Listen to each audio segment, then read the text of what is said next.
Hey guys, welcome back once again. I want to present you a gear review, and this time this big beast here, which is the Soundcraft GB4 32 channel version. What I want to show you today is a little bit around on the console, how everything is laid out, the channel itself. I'm going to play also a little bit of a song. I have an old mix pushed up. No plugins actually, here and there a little bit of compression, output compression also, and output effects, but just so you can hear what the EQ and the board itself is sounding. And then we're gonna also have a look at some of the signals on the sources itself, how they sound. I'm gonna solo it for you. I'm gonna show what the mute group is doing. So just some basic info on the console itself. I have the, as I said, the 32 channel, which is quite nice because you can bring up multiple faders on the console, especially also the outboard effects, for example. I'm going to show you also later. And all the connections are in the back of the console, so the inserts, all the master connections are also on the back, XLR and so forth. The channel itself has quite a good layout. You got the mic gain on top with a 48 volts power phase switch. You got the EQ section, high, mid, low mid, and the low frequency, and you got 8 different auxiliary sounds and 100mm faders, so you're quite safe there. Feature-wise as well, you got the routings for the subgroups, for the mix bus, and also to the center channel. And you got, which is really a nice feature, mute groups, which means, for example, you can route certain instruments or elements of the mix to it, like the vocals on, let's say, a mute group 4. And when you push the button, all the vocals get muted, which is actually really nice. It's not only in a live situation, but also in the studio, so you can really move quickly around. All right, so I would say I'm gonna grab now the camera and I'm gonna show you what actually the channel in detail looks like. Okay, let's start right here at the top of your channel. First of all, we got 48 volts phantom power. If you use a condenser microphone, you will have to use that. Then we got a polarity switch. Quite handy to have that on the console, so on every channel strip actually. Then we got the gain knob, which is mic gain, but also line level gain, so it depends what you have connected. Then comes the EQ section, and we got here a 100 Hz cut, so a low cut. Then we have high frequency shelf EQ, 12,000 Hz.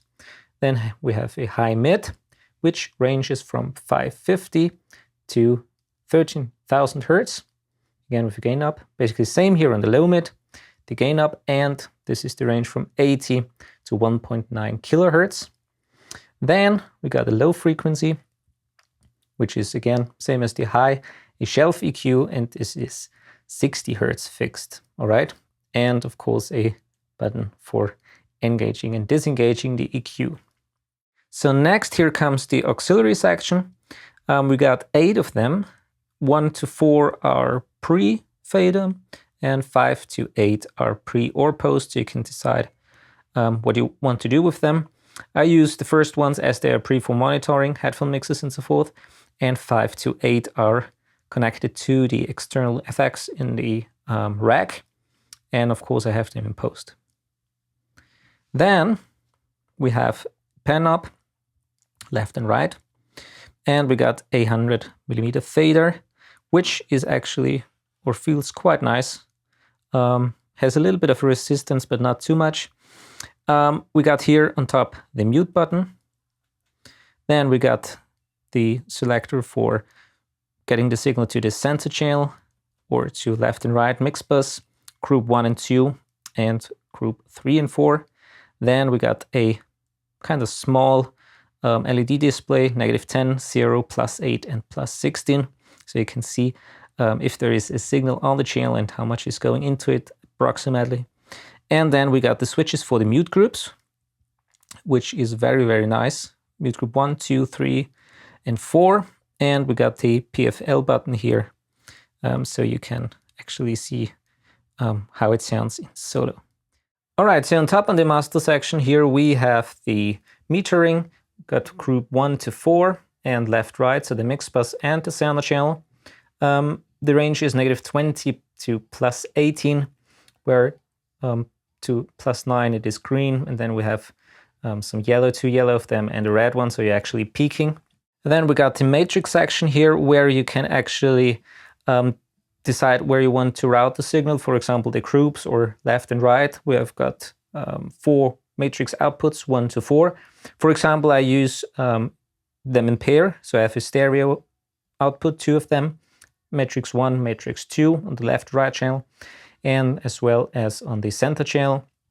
And on the other output, for example, I have another one, which is stereo, that is basically connected to the computer line input itself, and it's actually what you will hear in the recording. So I used it for the screen recording of the computer. And the other one is basically just a headphone feed if somebody wants to hear it in stereo instead of the auxiliaries, which are in mono. Then we got the matrix masters here, which have also AFL buttons.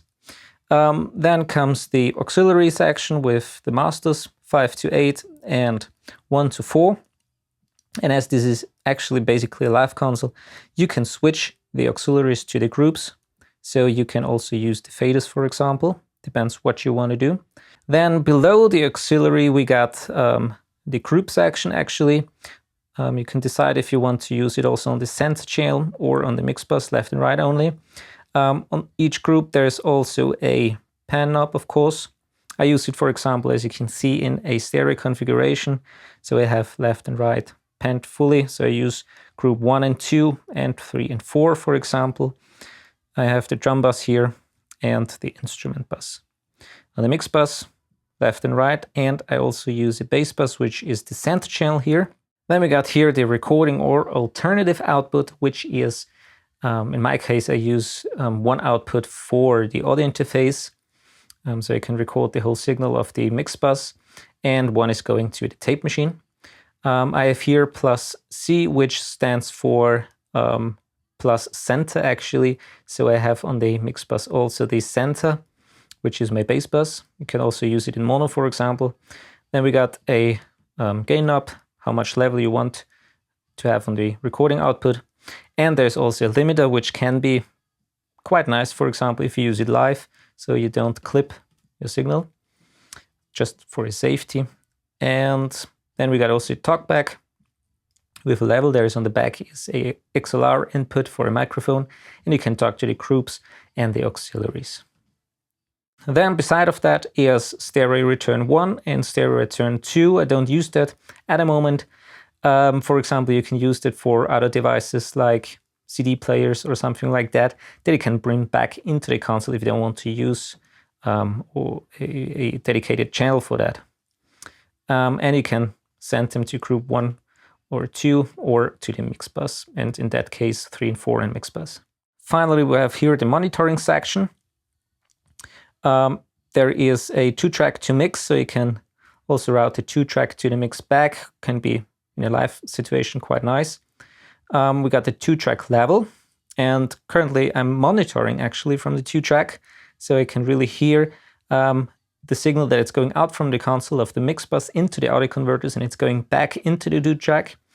And for example, when you're recording, so you don't have latency, you want to monitor from the left and right mix bus and the center.